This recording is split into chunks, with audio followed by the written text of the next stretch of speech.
Bismillah.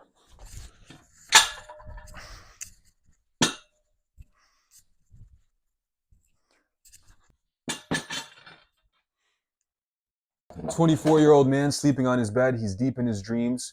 But then all of a sudden he hears one of the most annoying sounds. It's his alarm clock going off.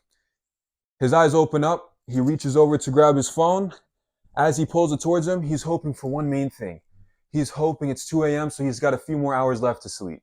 But once he turns it on, to his dismay, he finds out that it's time to get up.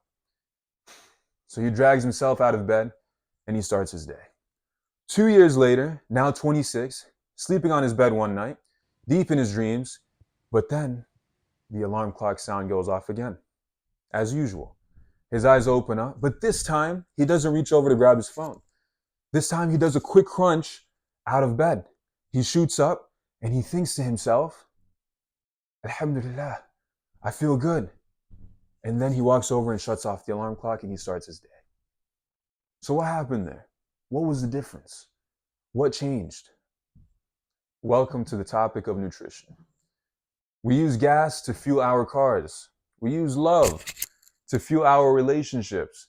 And we use food to fuel our bodies.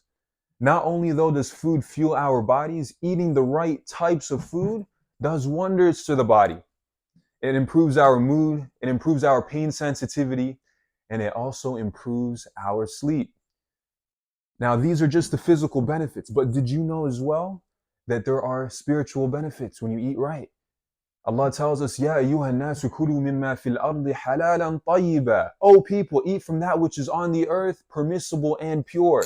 We many of the times hear people saying, yo bro, is that halal? Is that restaurant halal? And that's a very important question. But we need to also ask the question, is that food pure? Is that food healthy? Why?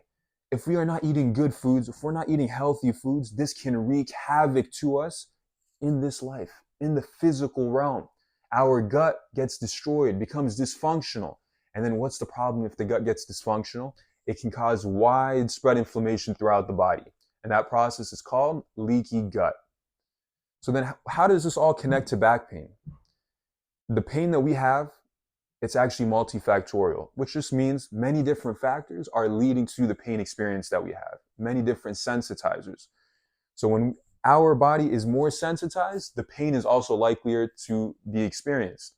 If we know that inflammation drives sensitivity, how can we reduce inflammation? Then let's start at the gut. Treat it like a garden. So how do we keep a garden thriving? We need to take a look at who are the disruptors of this garden.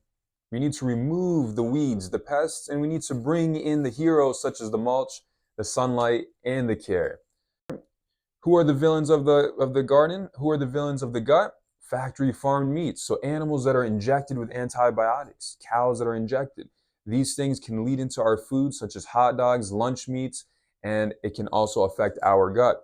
The second category, glyphosate sprayed crops. So the common chemical, the sprayed Roundup, which you see on many of the farms where tractors, they go and they spray these crops so that they can remove the pests and the weeds. Unfortunately, though, when we consume these foods, the gut can severely get affected and it can destroy the gut lining.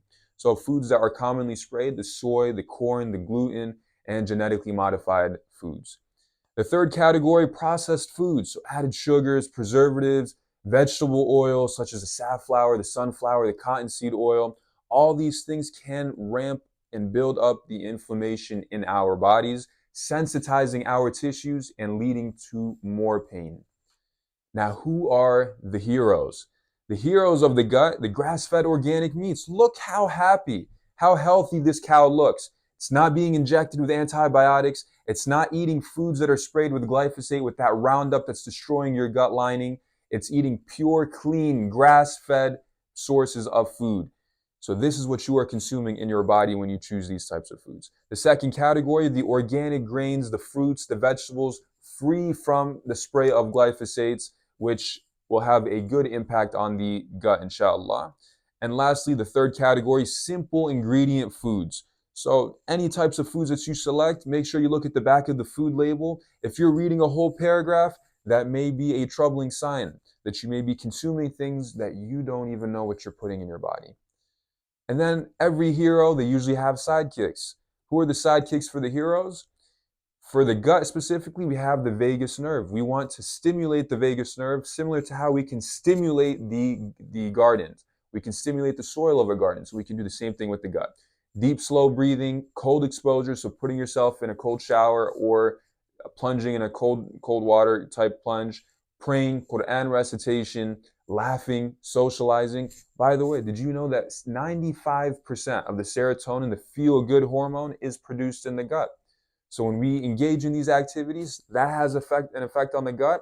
And when we maintain a healthy gut, this can also improve our mood as well. Another category for a sidekick, supplementation, things that can reduce the inflammation in our bodies. So omega-3s, vitamin D, polyphenols, which are plant compounds, chemicals that can be antioxidants, specifically tart cherries, very high in the polyphenol content, and pre and probiotics, which can induce healthy gut bacteria, leading to a better gut health and better quality of life.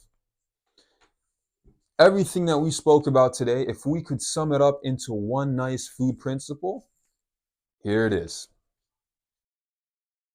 This quote is by Dr. Anthony G.J. from the book Estrogeneration. So making these simple changes to our lifestyle, to our nutrition, it can make a huge difference in our quality of life. It can support our gut, it can reduce our inflammation, it can relieve our chronic lower back pain, and even more importantly, you can get rewarded by Allah when we follow the commands of eat from what is permissible and pure and what is healthy. So nutrition is only one of the 7 pillars to overcoming chronic lower back pain. Make sure to hit the link down below so that you can receive your free copy of the 7 pillars to overcoming chronic lower back pain.